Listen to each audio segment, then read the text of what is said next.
ont obtenu. La liste numéro 1, Unis pour la Baule Escoublac, nombre de voix 4470, suffrage exprimé 53,25.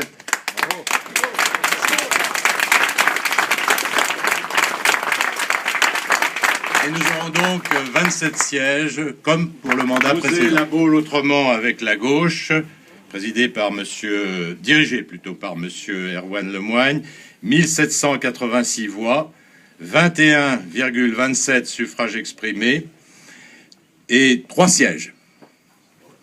La liste Ensemble Réveillons la Baule Escoublac, dirigée par madame Alperne Marie-Yvonne, 1257 voix, suffrage exprimé 14,97%. Ils auront 2 sièges au conseil municipal de la Baule. La liste La Baule Bleu Marine, dirigée par monsieur Didier Vernet, ont obtenu 881 voix, suffrage exprimé 10,49%. Ils auront 1 siège au conseil municipal de la Baule. C'était une élection un petit peu plus difficile que les autres, puisque nous avions 4 listes en lice.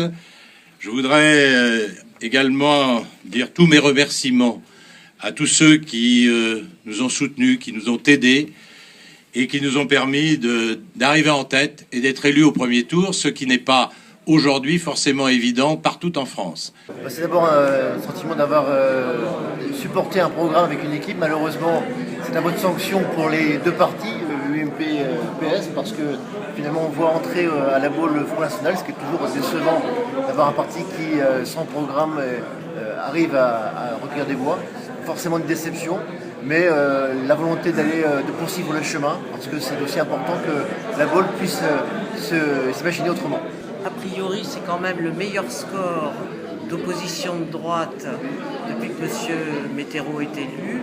Avec 15 jours de campagne, je suis plutôt contente du résultat. Vraiment, mes colistiers ont été extraordinaires, se sont donnés, c'était formidable.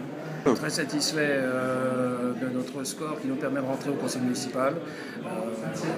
Une liste Front National à la Baule, c'était pas évident à mener. On avait face à nous une liste UMP, une liste UMP dissidente, une liste PS, et on peut rentrer au conseil municipal. On est très satisfait.